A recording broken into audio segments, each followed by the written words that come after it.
Assalamualaikum, welcome back to Kita United. Aku Syahid dan hari ini kita akan recap perlawanan Man United menentang Leicester yang berlangsung pada malam tadi. Alright, so kita semua tahu Man United menang 3-0 hasil jaringan daripada Bruno Fernandes, satu gol own goal daripada pemain Leicester iaitu Christensen dan juga Alejandro Garnacho. So kita akan masuk kepada semua-semua babak yang ada dalam perlawanan kali ini kejap lagi. So aku berharap korang akan stay tune sampai ke hujung video. So sebelum kita mula, aku nak jemput korang untuk tekan butang like, share dan subscribe, dan pastikan korang tekan notification bell supaya korang tak terlepas dengan information yang terbaru. Alright, so let's get to it.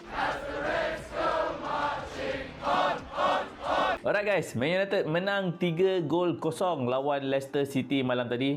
Perlawanan bermula pada pukul 10 malam waktu Malaysia dan kita bermain dekat Old Trafford. Dan hasil daripada perlawanan ini seperti yang aku cakapkan tadi, Man United menang 3-0 hasil jaringan daripada Bruno Fernandes, satu gol own goal daripada pemain pertahanan Leicester iaitu Victor Christensen, dan juga satu gol pada second half hasil jaringan daripada luar kotak menerusi Alejandro Garnacho. Alright, so perlawanan kali ini Ruben Nistelrooy mengekalkan hampir ke semua pemain yang bermain dekat dalam perlawanan sebelum ini menentang POK, tidak menurunkan Garnacho selepas dia memasukkan Marcus Rashford terlebih dahulu untuk separuh masa pertama. Dan kita boleh lihat kat sini Andre Onana seperti biasa akan jadi goalkeeper, Diogo Dalot, Martins de Ligt, Lisandro Martinez dan juga Mazraoui kita punya back four. Gandingan sekali lagi daripada Casemiro dan Ugarte yang bagi aku memang solid gila malam tadi sebagai kita punya number 6. Amad Diallo yang memang sekarang tengah hot form, 2 gol menentang POK. Kali ini dia mendapat satu assist untuk assist kepada gol Bruno Fernandes. Bruno Fernandes kali ini pun memang boleh dikatakan dia punya form tengah red hot. Okey, merah menyala dia punya performance dia untuk sejak kebelakangan ini. Dan seperti yang kita lihat, Bruno Fernandes dapat melakukan satu assist dan juga satu gol. Actually kalau ikut FPL punya rule, 2 assist sebab bola terkena kaki dia untuk gol yang kedua. Dan kita lihat Marcus Rashford berada di posisi wing kiri dan top striker Rasmus Højlund. Perlawanan bermula dengan agak seimbang juga sebenarnya. So dalam first half kali ini Man United ada beberapa serangan, tetapi boleh dikatakan serangan-serangan yang mereka lakukan jarang mengenai sasaran. Dan satu gol daripada Bruno Fernandes hasil assist daripada Amad, back flick yang dilakukan oleh Amad Diallo dekat bahagian wing kiri mencari Bruno Fernandes, dan Bruno Fernandes membuat sedikit cut in ke arah tengah sikit dan membuat satu rembatan boleh katakan place shot ke arah far post. Dan place shot yang dilakukan tu memang tak dapat dicapai ataupun tak dapat digapai oleh penjaga gol Leicester City iaitu Hermansen.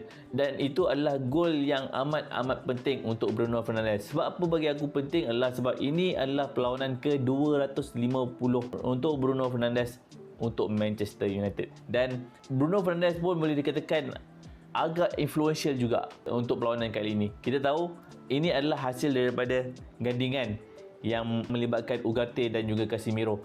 Kenapa aku cakap macam tu? Bila kita punya defensive midfield ada satu solid coverage yang diwujudkan oleh dua pemain ini iaitu Casemiro dan juga Ugarte, Bruno Fernandes dapat bertindak dengan lebih bebas. Kita tahu sebelum ni memang dia memang bebas pun, tapi ada kalinya sebelum ini bila bahagian defensive midfield tak solid, kita boleh lihat Bruno kalau kehilangan bola dia memang dah mula kelang kabut lah. Tapi kali ini bila kita punya defensive solid, Bruno hilang bola ke macam mana pun, kita masih lagi boleh mengekalkan possession dan kita boleh buat reset untuk membuat attacking threat dekat final third. Dan itulah yang telah dilakukan oleh Bruno Fernandes. Cuba daripada kiri, daripada kanan, daripada tengah cari pemain-pemain yang free, cuba buat link up play dengan pemain-pemain seperti Amad, membuat link up play dengan Rashford, dengan Højlund. Dan bagi aku sejak Erik ten Hag meninggalkan klub, Bruno Fernandes punya performance boleh dikatakan meningkat secara mendadak. Ini mungkin disebabkan oleh moral pemain yang sebelum ini memang rendah ketika dalam pemerintahan Erik ten Hag, dan sekarang mereka dah bebas daripada bebanan tersebut dan mereka boleh menunjukkan performance yang sepatutnya menjadi bare minimum untuk pemain-pemain ini. Lebih-lebih lagi kepada Bruno Fernandes, sebab kita tahu Bruno Fernandes adalah pemain yang menerima antara gaji paling tinggi dekat Manchester United. Dia merupakan kapten dan dia umur dah 30 dan sepatutnya sekarang ni adalah dia punya masa untuk mencapai dia punya peak. Tapi kali ini kita dah mula lihat yang dia cuba kembali ke arah seperti yang dia pernah capai sebelum ini.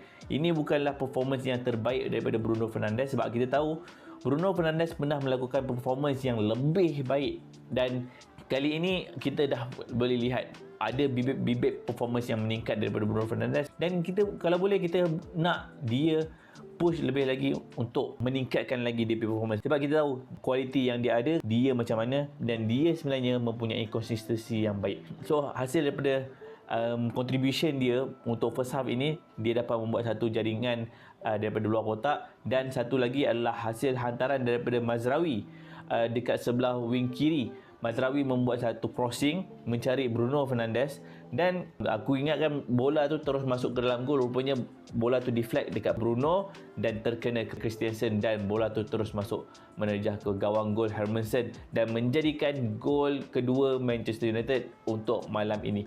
Dan ini adalah satu attacking track yang bagi aku sangat-sangat baik, dan sebab kita tahu kalau kita banyak melakukan crossing yang berbahaya daripada sebelah kiri, sebelah kanan, mesti ada kalanya akan dapat menjadikan gol. Dan kita berharap pemain seperti Rasmus Højlund yang berada dekat posisi tersebut, dekat dalam 6-yard box tu. Bukanlah aku berharap Bruno tidak berada di situ, tapi aku berharap positioning yang lebih baik daripada Rasmus Højlund supaya dia yang dapat menjadikan gol tersebut. Dan aku harap dia akan perbaiki DP positioning untuk perlawanan yang akan datang selepas international break. Sebab bagi aku simpati dengan Rasmus Højlund, sebab dia dah berapa perlawanan dah dia tak menjadikan gol, dan kita boleh lihat daripada perlawanan sebelum ini menentang POK, perlawanan kali ini menentang Leicester, ada riak muka dia, boleh mengatakan yang dia kecewa dengan performance yang dia tunjukkan. Dan kita semua tahu performance Rasmus Højlund tidak mencapai apa KPI yang kita nak. So kita berharap lepas international break Rasmus Højlund dapat mencari DP rentak dan seterusnya memberikan jaringan. Dan harapan aku selepas ini Rasmus Højlund dapat dibantu oleh Ruben Amorim seperti yang dia lakukan ketika berada di Sporting Lisbon, yang mana dia bekerjasama dengan Gyökeres, yang boleh dikatakan sekarang memang boleh menjadikan gol ikut suka hati dia. So aku harap benda yang sama juga akan berlaku dekat Rasmus Højlund. Dan ketika dekat dalam first half ini, ada beberapa pemain yang wajar aku beritahu yang tidak mencapai dia punya performance yang sepatutnya. Antaranya adalah Marcus Rashford dan juga Diogo Dalot. Kita boleh lihat banyak gelisakan yang dilakukan oleh Marcus Rashford, tidak memberikan apa-apa kesan kepada attacking threat, tidak memberikan kesan kepada defensive line Leicester, yang mana dia banyak membuat larian dekat sebelah kiri. Kita tahu Rashford memang akan selalu membuat larian dekat sebelah kiri, tetapi dia seperti bola tak nak lekat dekat kaki dia. Banyak dia dapat bola membuat larian, tetapi end up bola tu terkeluar daripada permainan, dan itu adalah satu situasi yang mengecewakan. Kita semua tahu seperti yang aku cakap sebelum-sebelum ini, Marcus Rashford adalah seorang pemain yang perlu menunjukkan dia punya kebolehan, sebab dia bukan lagi pemain-pemain muda. Dia dah berusia 27 tahun dan dia perlu menunjukkan prestasi yang lebih baik, bukan seperti yang ditunjukkan kali ini. Dan itu juga yang terjadi dekat Diogo Dalot. Diogo Dalot dekat sebelah kanan banyak kali bocor daripada serangan oleh pemain-pemain Leicester, antaranya daripada Bononet dan juga Jordan Ayew yang banyak memberikan tekanan kepada Diogo Dalot. Dan ada kalanya Man United juga hampir-hampir dibocori oleh pemain-pemain Leicester hasil daripada kebocoran dekat sebelah kanan ni. So dua pemain ini telah pun menunjukkan prestasi yang tidak baik, dan hasilnya pada second half mereka telah dikeluarkan pada minit ke-55. Ini adalah peluang terakhir yang diberikan oleh Ruud van Nistelrooy kepada kedua-dua pemain ini untuk memperbaiki permainan mereka dalam masa 10 minit. Tetapi itu tidak terjadi, dan hasilnya mereka berdua telah pun dikeluarkan oleh Ruud van Nistelrooy untuk digantikan dengan Jonny Evans dan juga Garnacho. Bila bercakap berkenaan dengan substitution yang dilakukan oleh Ruud van Nistelrooy ni, aku suka bila coach berani membuat pertukaran awal. Sebab kita tahu, kita semua boleh rasa kecewa bila pemain yang kita harapkan akan perform tapi tak perform. Tetapi kita akan rasa lagi kecewa kalau coach tu dengan keras kepalanya tak nak buat pertukaran dan hanya membuat pertukaran pada minit ke-70, 80 untuk pemain yang tak perform ni. Bila Ruud van Nistelrooy membuat pertukaran pada minit ke-55 ini memberikan message kepada fans, memberi message kepada pemain tu sendiri. Dan yang mana sekiranya kau diberi peluang hampir sejam untuk perform tapi kau tak perform, kau akan dikeluarkan. Dan aku berharap benda ni akan diteruskan oleh Ruben Amorim selepas ini. Dan kita sebagai fans pun, bila kita nampak macam tu, kita akan rasa macam this manager tak takut untuk membuat pertukaran sebab dia tahu apa yang terbaik untuk tim. Sebab setiap perlawanan, tim datang dulu, result datang dulu baru pemain.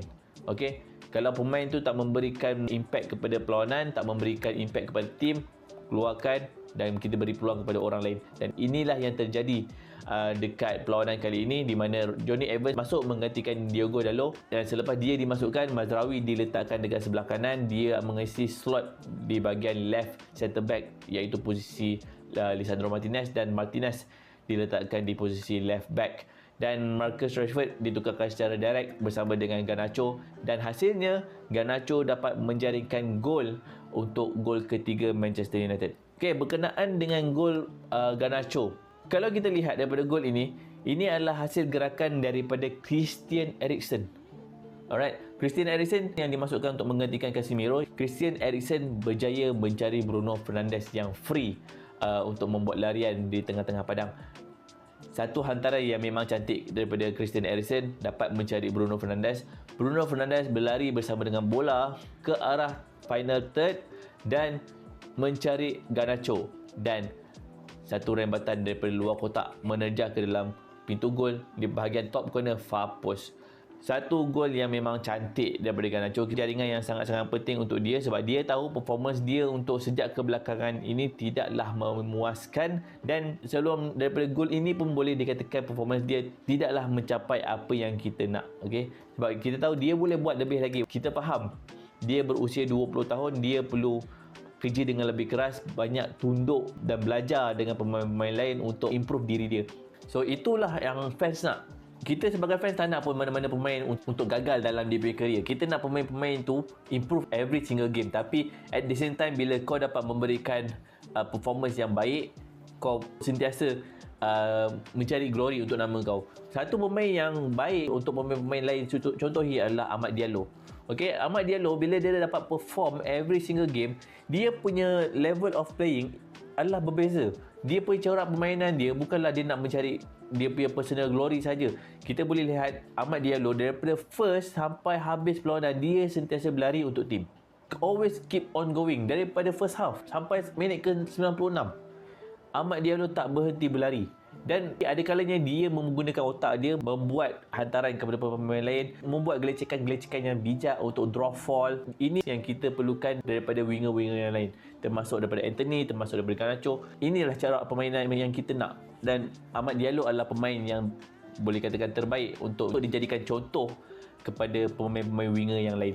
Dan ada seorang lagi pemain yang aku rasa wajar untuk aku memberikan kredit adalah Manuel Ugarte. Kita dah dapat lihat beberapa perlawanan yang mana Ugarte diturunkan dekat posisi defensive midfield. Boleh dikatakan kita punya defensive line dah semakin solid. Itulah yang kita harapkan daripada Manuel Ugarte, dan untuk memberikan protection kepada kita punya defensive line, memberikan protection dekat bahagian attacking half, yang bila kita punya attackers kehilangan bola, dia cepat-cepat recover balik bola tu. So hasil daripada perlawanan ini 3-0, satu perlawanan yang baik, tetapi ada benda yang perlu diperbaiki oleh pasukan kita. Okay, kalau kita lihat kepada shots on target dan juga shots, Man United membuat 13 shots tetapi hanya 3 saja on target. Ini adalah satu benda yang boleh dibimbangkan. Hanya 2 shots daripada 3 ini menghasilkan gol, dan satu lagi shots adalah daripada Amad Diallo tengah-tengah kotak penalti selepas dia menggelecek 3 pemain dan membuat sepakan ke arah tengah pintu gol, tapi berjaya diselamatkan oleh penjaga gol Leicester. Daripada itu 10 shots yang dilakukan oleh pemain-pemain kita tidak berjaya mencari target yang kita nak, dan ini perlu diperbaiki oleh Ruben Amorim untuk kita punya next perlawanan selepas international break menentang Ipswich. Dan aku berharap kita punya shot on target ni 30 to 40% at least on target. So ini adalah benda yang perlu diperbaiki dan aku harap kita akan lihat perubahan dekat kita punya squad dari segi attacking run. Sebab kita tahu kita sebenarnya tak banyak bolos untuk season kali ini.